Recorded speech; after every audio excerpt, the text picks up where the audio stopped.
went to college at Utah State University, and I knew a lot of people that went to Antarctica. They worked at McMurdo Research Station or Guard Station down there, and I always thought, oh, that would be a cool place to go. And I thought, man, how short of ever working there, how would I ever get down there? So then a couple of years ago, one of the cruise lines, I think it was Viking Cruise Line, started showing advertisements, and there's this boat sitting in Antarctica. I thought, oh my gosh, I could go down there. So one thing led to another, and I was able to buy a ticket on one of those boats and decided I was going to go. And I had no idea what I did. I don't like to put a lot of expectations on trips that I go on, so it just go down there and see what happens. And it's kind of what you have to do in something like this. The itinerary is never really specific because they don't know if they can get there. If there's too much ice, if the weather's too crappy, then they're not going to get to where you're actually on Antarctica. They're going to go somewhere else that kind of looks like it. So, um, um, let's see. So I left. I spent a little time in Argentina, which is a very long, big country. Um, we left from a town called Ushuaia on the 18th of November. Um, I'm going to give you a little bit of rundown what you're going to see here. So um, I was on a boat called the Intrepid. That's the name of the cruise liner is Intrepid, and I went through a different company, kind of like a travel agency that directs you to these things, which I wouldn't ever advise. Just go directly to the cruise liner. It's a lot easier. Um, so you leave the town of Ushuaia, which is at the very southern end of Argentina.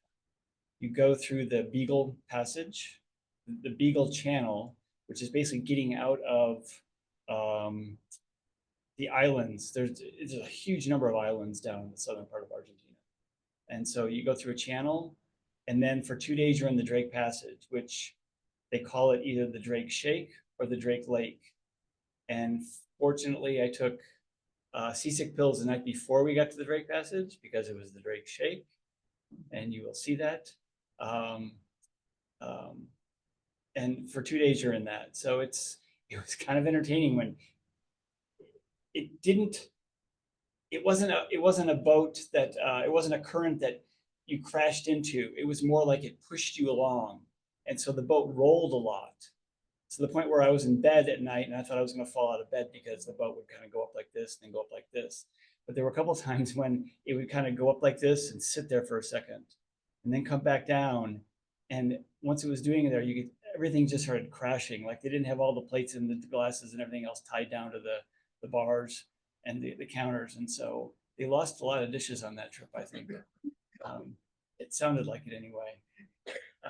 So then all of a sudden you wake up on the third day and you're in ice. And as a photographer, I was kind of in la la land because I was running back and forth on the boat, just photographing these icebergs. And icebergs are really cool because they're blue, but the landscape's very. In certain days, the landscape was very black and white. Um, we had rain the very first day. Um, they take you. There was a promise to take you out on these little boats called Zodiacs, and they did. They're inflatable rafts with motors on them, and basically they lower them down every time you go out. You go out twice a day, and you go either just buzz around the ice or you actually land and you go see penguins. We saw Gentoo penguins, and we saw what's helmet. No, they're not. Chinstrap penguins. Those are the only two we saw. The king penguins are farther toward the South Pole, and we didn't get that close to the South Pole. That's much more of an endeavor to get down to the South Pole. We saw lots of penguins. I think that must be in their itinerary somewhere that you're going to see penguins, and we saw them every day. They stink.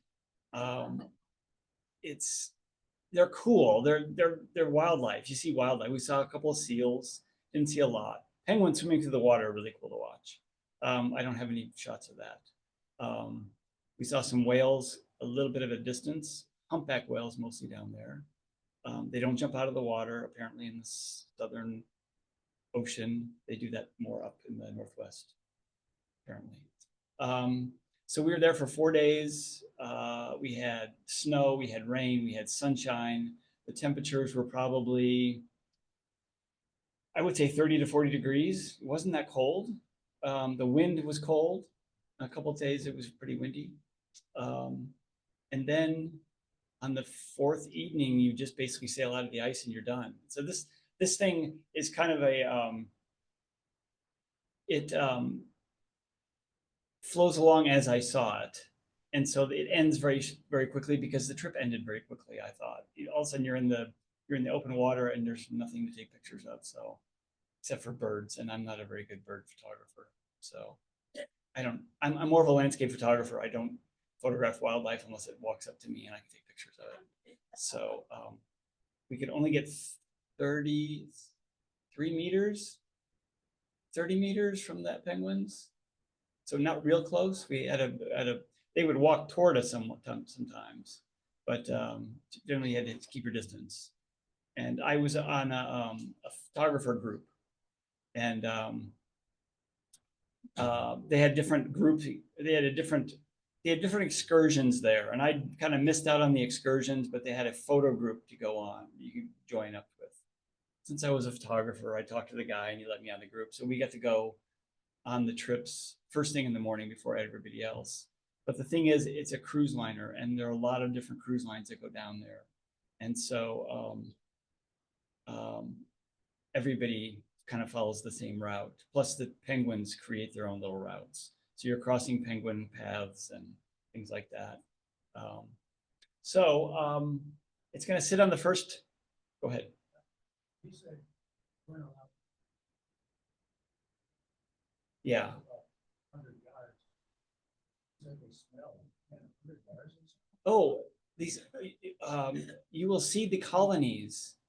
They're huge. There's not a shortage of penguins in Antarctica. Not that we could see. I mean, that was another interesting thing, though. The bird flu. They went to South Georgia Island like last year, I guess, and I think it was a different trip. They went to South Georgia Island, and this was really sad. They said they couldn't land because of all the dead bird carcasses because of the bird flu got down there, and dead penguins, yeah. Albatross. I mean, albatross fly down there. A lot of birds are flying around. As you're traveling through the water in this boat, it churns up everything in the back end, and so all the birds fly at the back of the boat to get the whatever's getting churned up from the motors. So you see a lot of birds when you're traveling, but once you stop, you don't really see that many flying around. So that was kind of sad. They don't promote that very much. But I guess bird flu got down there, and so they keep you at a distance because they don't want you to get any. They want you to get anything, and they don't want you to give anything. So yeah, you have to clean your boots off when you get off the boat and get on the boat. So yeah, it's very pristine the way they do this. So I guess I'm ready. Any questions before? Was it this? Yes. Yeah. I got back December 1st. How many people were on the boat? I think it was 200 passengers. 200 passengers, and then a lot of crew. Going. You can talk while it's. Anyway, I'll just do this here. That's our boat. That was a big passage liner. So I'll get out of right here.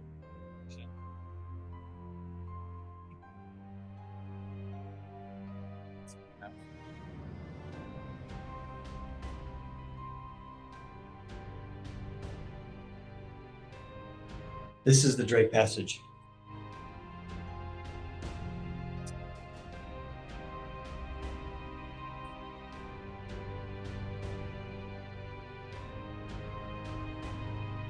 My goal is to keep the horizon level. So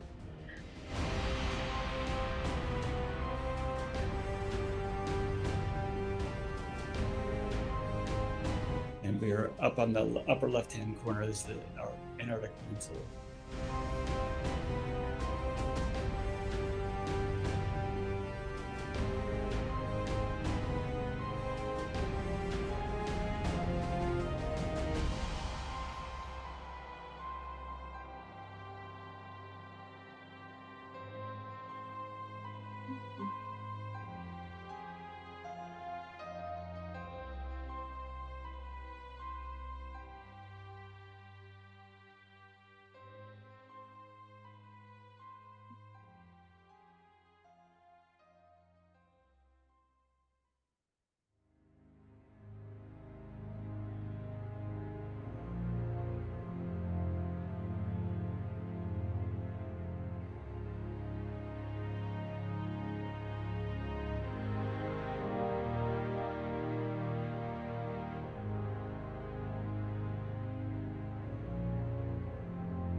the influencers.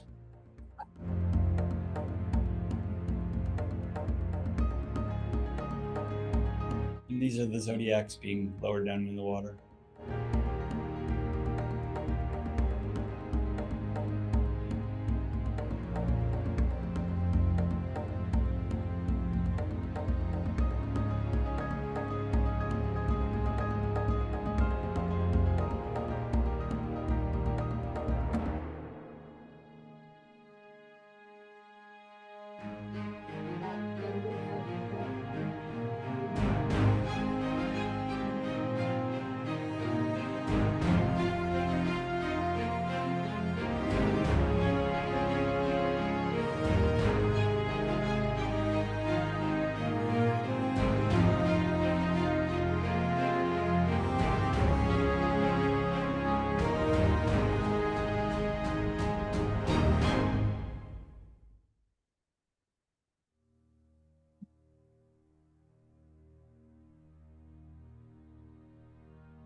So this was mating season, and there are some skirmishes between the males and the females.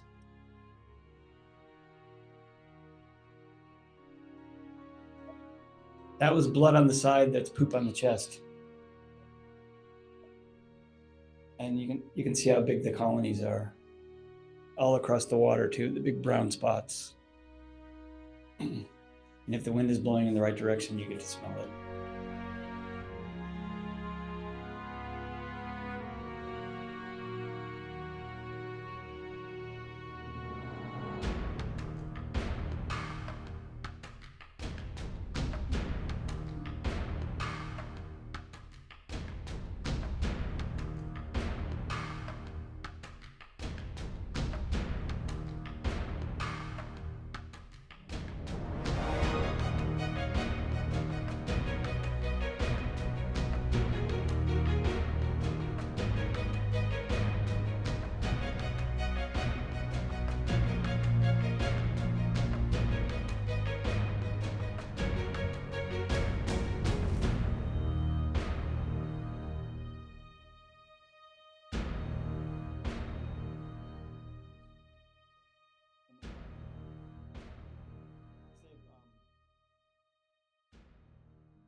Too.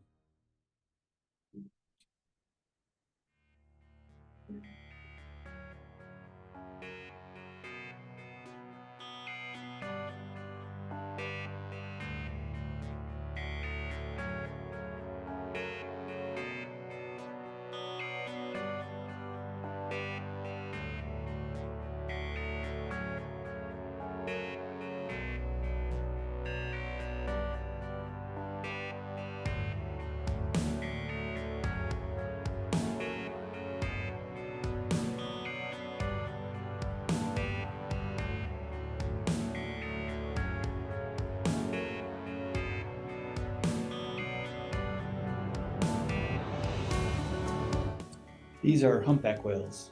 There are 4 of them out there.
This is an Antarctic tern.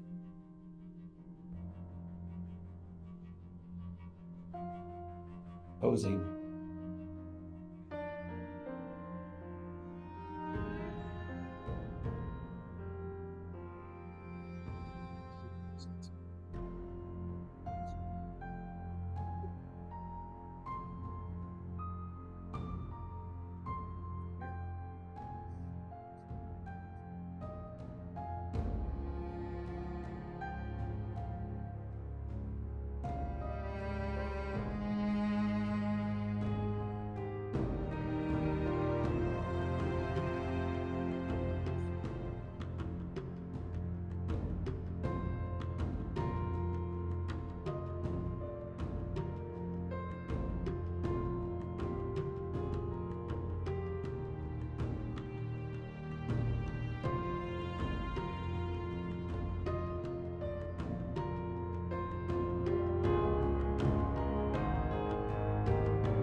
This is the chin strap penguin.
Not very much. I guess the water temperature was about 38.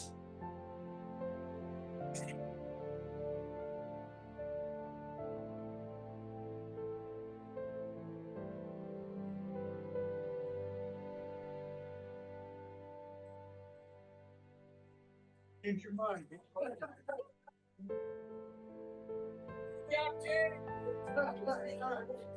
I just felt like that was something I was supposed to do when I was down there. That's why I did it. These people are from Scotland and they stayed in the water for quite a while.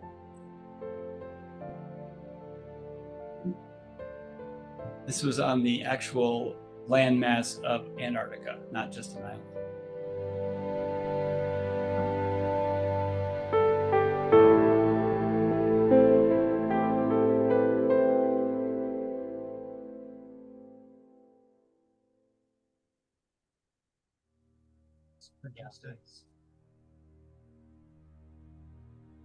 This is a Weddell seal.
This is hot chocolate on the last day. And that is Cape Horn, the very southern tip of South America. And that is the town of Ushuaia.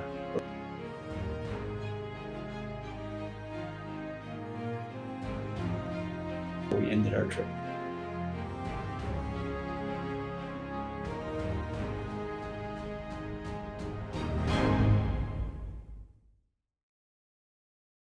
The geology. I guess that part of South America, they say those are the Andes Mountains. And some people, I think I heard the discussion that they think that that part of the peninsula could also be part of the southern part of the Andes Mountains down there, because it's very mountainous in that peninsula. But I think I've seen photographs of other parts of Antarctica where it's really flat. So I don't know exactly, but I know that the snow and the ice, it doesn't snow there very often. It's kind of a desert down there. And so all that snow and ice is just compiled up over years and years and years and centuries and decades and forever. And so the ice is really old and it's really compressed. And I guess there's some ice down there that has all the oxygen out of it because it's just been so compressed, and so it's floating around the water and it's clear. There's nothing in it, and so we took that out one night and had it with drinks. So,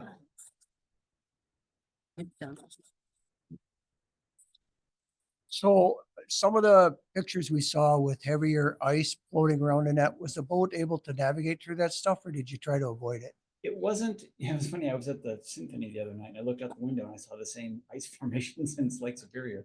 Because it was like pushing everything up there. It never got, there were some times where you could just hear the boat cutting through it. It's not real thick, but it got cold that night, I guess. And so you could just hear it kind of like slicing through the ice. I think everything was floating, and those weren't real big icebergs.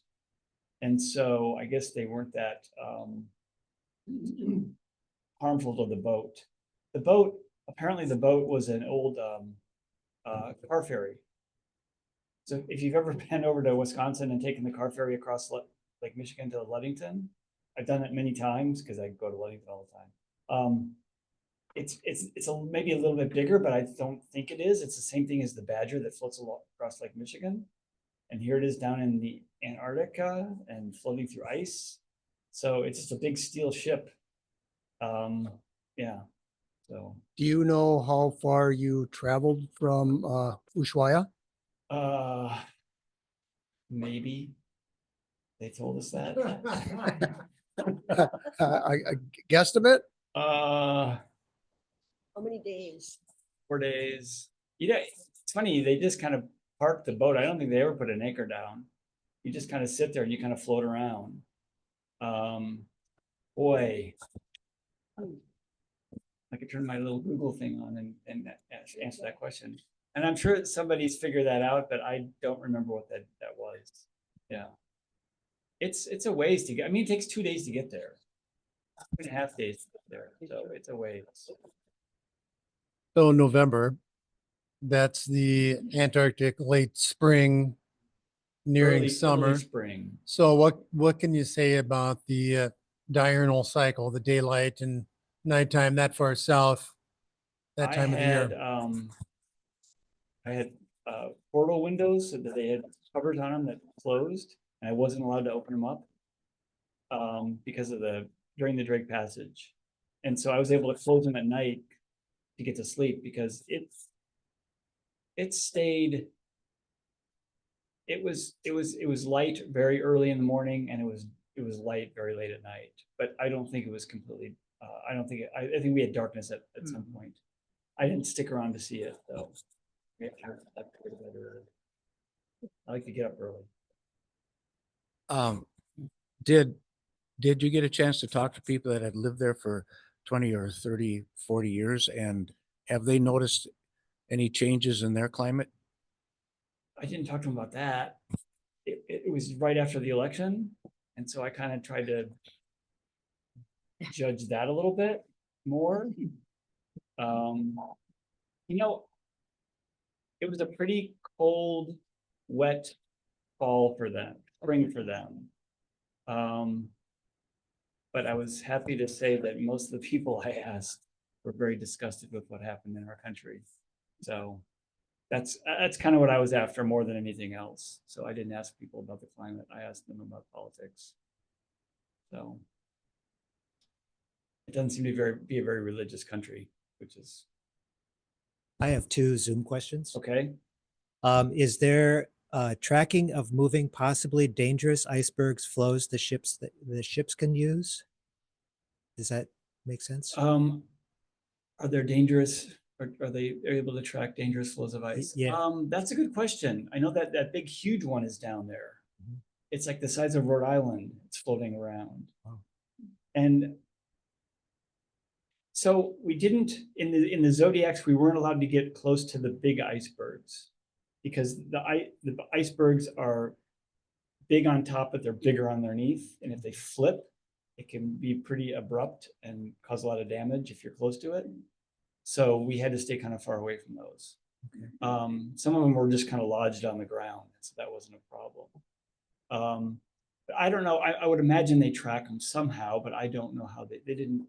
I don't remember that discussion. So they don't keep track of those. Yeah. Second Zoom question. Are there signs of global warming? I know that's similar to the climate change thing, but did you notice So signs? they or- talked about Antarctica being in two hemispheres, and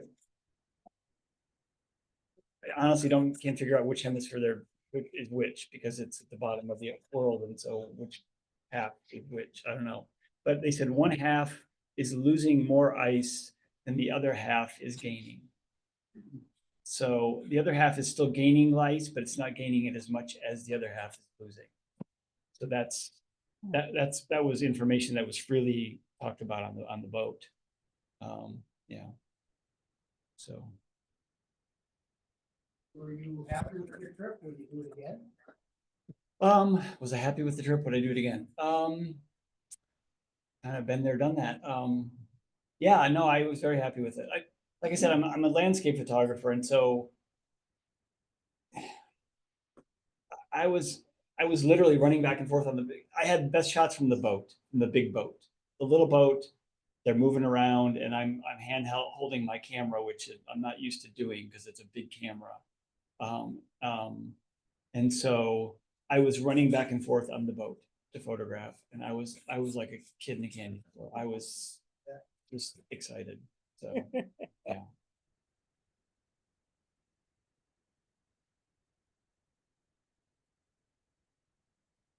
Well, more of a comment, I guess. I just want to say, it's such an austere environment. And if you've ever been, even in the boundary waters or maybe in the middle of the desert, you just kind of wonder, what am I doing here? Yeah. Were it not but for certain things that are keeping you alive, you just have no business being there in some ways. It's just an interesting feeling. Yeah, they do have settlements down there, I guess, research centers down there. That one cabin was in there, and it was like a warming hut built 70, 80 years ago for people to stay there and kind of recoup for a while if they had to. They say that I think 100,000 people visit Antarctica a year, which is nothing compared to what cruise ships do around this world, which I don't know. I think environmentally, travel eats up or emits a lot of things and eats up a lot of things. So it does bad things to cultures and everything else. So I don't know. It was my first cruise, and it was a little bit more of a you had to take the cruise to get to a certain point. So I don't think I ever really want to go on a cruise. I mean, personally, just because I think the places they go, it's very disruptive. It changes the culture of those places. So Jay, let's get down to important stuff now. Okay. Why do those penguins smell so bad? Penguin poop. Is that it? There was a really funny video they showed on the ship, and I'm not sure where it lives, but it was like a quick little documentary of about 10 minutes and it was penguins shitting on each other. And they kind of were thinking that they do this to kind of keep it away from the nest. And so if penguins are kind of getting too nosy about what's going on, well, they just poop on them, and but it keeps it away. It keeps their nest clean, so it ejects out of them. Yes, projectile poop.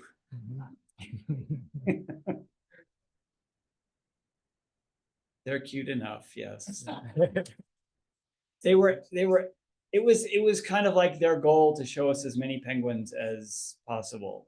And so I think on the third day, I was like, oh God, we're gonna go see more penguins.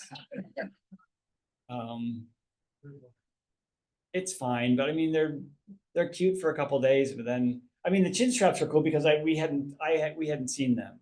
And so all of a sudden you see something completely different. I thought, oh, this is kind of different. And I guess there was one other, an Adelie penguin that somebody saw somewhere, but I never saw it. And we as a whole never really saw them. So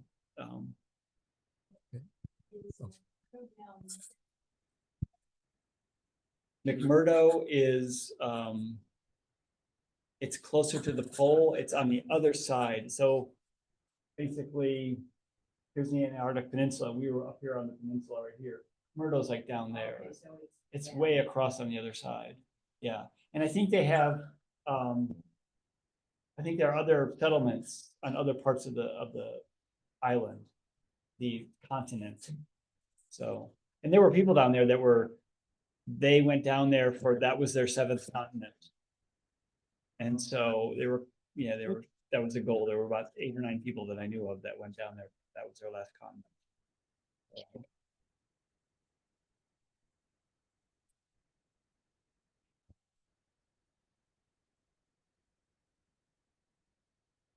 Resumer questions.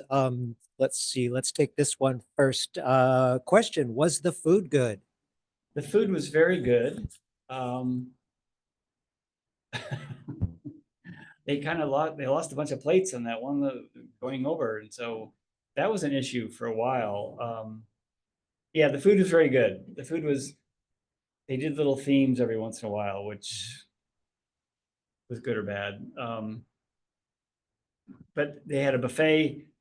They had a buffet for a couple nights, but a couple nights they did menus. And so when they did the menus, it was like first come, first serve as they went down the row of the tables. And so I think it was 9 o'clock when we got our meal one night because we were at the end of the row. And so that was not a good thing. But the food was good. It just took a while to get it sometimes. Yeah. Another Zoom question. I'm not sure what this is. Maybe any litter islands floating on the surface? And No. I'm assuming that means like Big piles of plastic. Yeah. No, we didn't see any of that. Nothing like that. I don't think there's anything.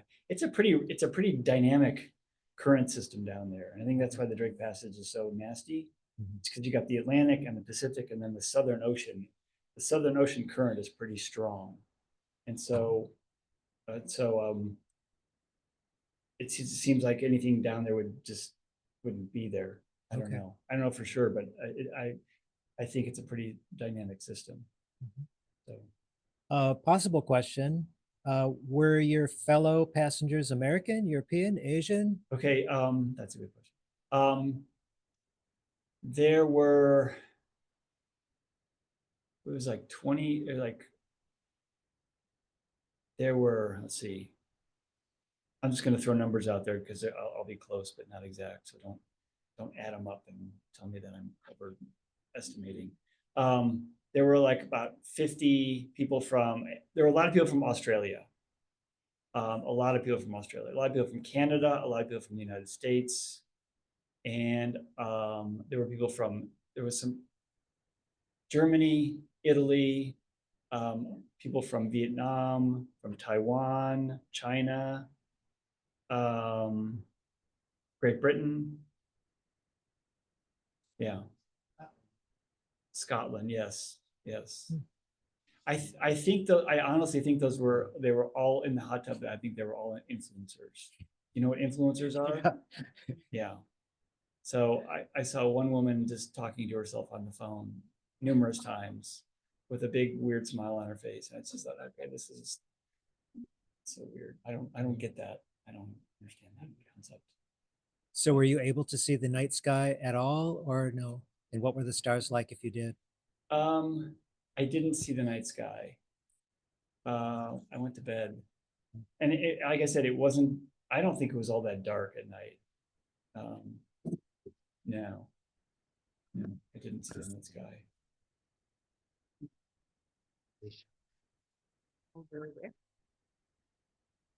Anything with your in retirement? Um, Are you doing anything with your photography in retirement? I'm working on it. I still like to just go out and take them, and that's a big question for me that I don't have an answer for yet. So. You'll get back to us. I have friends that just left on the 30th for a 2-month cruise, going all the way to New Zealand and then it's Asia. 2 months they're gone. I had trouble getting out the door today. Yeah. Would you recommend this cruise to anybody? It was the cruise was a means to get to a place. Okay. It wasn't a cruise as a cruise. I have no interest in doing that, but Right. This was just kind of like a boat trip. It was like a ferry, basically. Basically, it's taking you from one place to another place and dropping you off.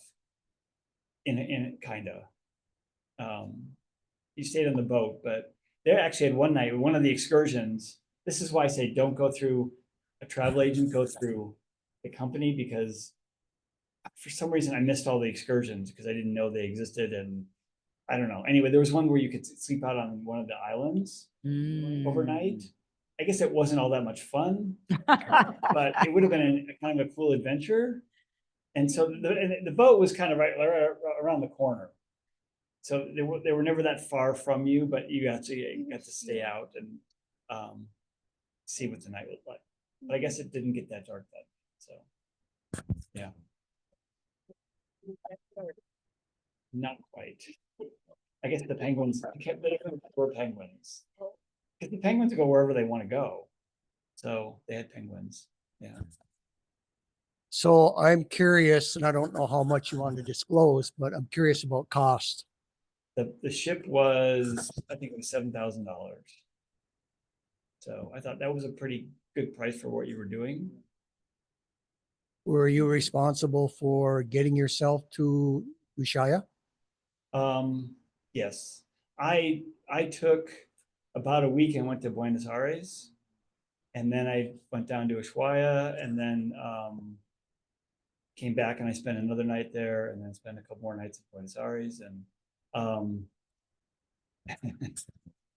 contrary to what people might tell you, nobody speaks English down there, and they don't use the American dollar. So it was an education. I mean, some people speak English, but not very many people.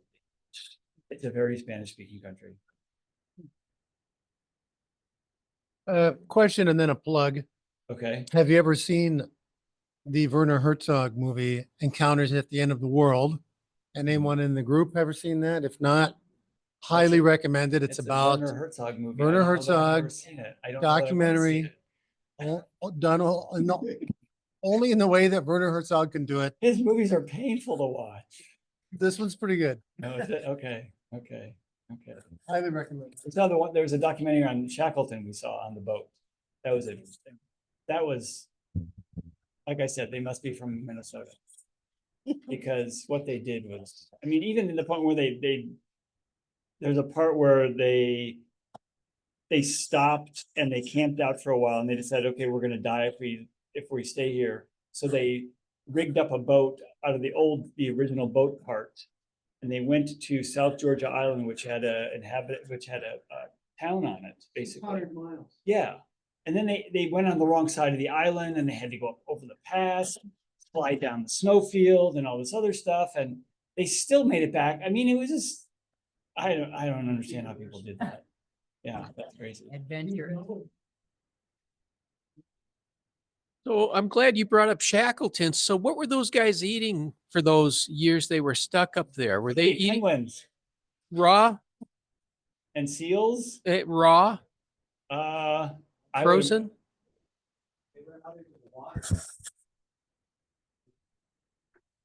Yeah. They're probably used to it. No, I'm they just had- they had fascinated by, film for a little while because they shot a bunch of film down there. It was just amazing. They had footage down there. I mean, I know what it's like to haul a camera around, but this was 10 times the size of that, hauling a film camera around. I'm just fascinated about the whole Shackleton thing. And if you watch, if you've never seen that, it really is the greatest survival story ever. Yeah. And the only reason you don't hear about it too much because it was in 1918 and there was a war and all of that. Yeah. But they were stuck down there for 2 winters plus. But they never talked about how they survived, what they ate. No, And I'm just curious. So it must have been a lot of raw I penguin would think and so. seals. Yeah. They all got back. Nobody was lost. no. No, they didn't. Not that we're aware of. That was a different disaster in a different part of the South America. I had a question about the ice. Were there any comments, like on the cruise ship, were the locals giving comments of the age of the ice? Like had pieces, is it new, Like hundreds fresh of years chunks old. or old chunks? Yeah, it's very old. Like I said, it's a desert down there, and so it did snow a little when we were down there, but it doesn't snow a lot apparently. So it just accumulated year after year after year after year for hundreds of years. It's just compressed and layered, and it's old. It's not necessarily new stuff. Fossil ice. Yeah, it's fossilized snow and ice. Yeah. So, Any particular reason that created the world? For us, we can't even stay there without having is that how it works? things brought to us, yeah, to survive. Well, there's got to be logic out there. Called geology. Was there a sense of relief when you got back to like civilization and where No. like No. it was like, because just looking at a kind of like a landscape that's uninhabited and like you can't really be Oh, I there. could have stayed there for 10 more days. Okay. Yeah. I was so disappointed when it was funny because when they said, okay, this is our last day, we're gonna do this. They took us to this big ice field and we got on the boat and they said, okay, we're basically done. And then within an hour, there was nothing to see anymore. I thought, wow, that was fast. It's like they took a right turn or something and just because these mountains were so, from a photographer's standpoint, I had the best light. I had these perfectly sculpted peaks and snow and the color and everything else. I was happy. I mean, yeah, I wanted to keep going. So, yeah. For me, the weather gods were in my favor. Yes, the weather gods were in my favor. I have a question for our esteemed secretary, Don Fraser. Have you ever heard of Jay before? No. What's the name of the ship you served on for?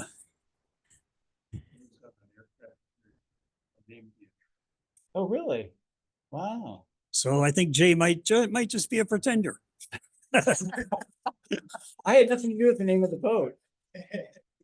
It has like 3 different names. And so the company is the Intrepid, and the boat had a name, and I went through somebody else. And so, yeah, it was a little confusing. Apparently they're getting a new boat. I don't know if it's going to be called the Intrepid. It's still going to, the company is Intrepid, I think. I think that's the company. So the boat's going to get a new name and it's going to be a different boat. So, but that's the name of the tour company. Because it was on my jacket. We got to keep the jacket. So it's on my jacket. Yeah. They gave us a like a puffy inside jacket, and then they let us use their raincoats and their boots, and we had to provide our pants. So, yeah. So we were, anyway, it was very comfortable. I mean, even when the first day was raining, it was very comfortable. It was 35, 40 degrees. The wind wasn't blowing, and so it was just raining. It was miserable, but it was not that. Can't think of anything else. I don't know. So the whole cruise was, oh, hi, was 4 days? No. No, it was, they say it's 10 days. Okay. It's not really, but So, the first day is at the hotel. okay. First day of your adventure is at the hotel, which I got all messed up about. I thought that was the first day. Anyway, so we had to, you stay at the hotel the first night, and then the next day you don't leave till 3 in the afternoon. And so you have all morning to go out and do stuff. And then it timed out pretty well because we had a really cool sunset that night in the Beagle Channel. And then you wake up to the Drake Passage, and you're there for 2 days, and it's like, what do you do? There's nothing to see. You bounce around. Yeah. So, and then the next morning, the third morning, I guess, you wake up and you're in ice. So that was kind of a surprise. A nice surprise. Yeah. Did you mention Viking in the beginning? Yeah. I think that's the commercial. It's Viking Cruises. Right, and I thought you were on a Viking cruise. No. No, No, you saw the commercial. I saw the commercial. That's Got what it. kind of got me thinking about it again. We saw another ship like ours. It might have been a Nat Geo ship. And we saw a bigger cruise liner when we were in bigger water one day. We saw 2 other boats. They were kind of at a distance. I was pretty sure you weren't on Viking for 2 reasons. One is that you had some complaints about the food, and you would not have had any complaints Oh. if you were on Viking. Yeah. And the other is you mentioned the cost, and that was way below what a Viking cost. Yeah. Viking cruise Yeah. would cost. No, I think I read something that said basically if you take the big cruise liners, they can only get so far into some of these bays. And because we were on a smaller boat, we could get farther in and closer. And so our Zodiac tours weren't that far because we were already close enough to some really pretty places. So, yeah. Yeah, and it's expensive. It's expensive. You can go on bigger cruises. You can go on, this was 10 days. You can go on, like, I think 20 days. And I think it goes from Buenos Aires and you kind of go to the Falkland Islands and you go to the Shetland Islands, maybe. And then there's another one that will go farther into the South Pole, but they have to go later in the season because that's when the ice breaks up more. So you can't go that early in the season. But it's a much more advanced, convoluted trip, I guess, to get into the South.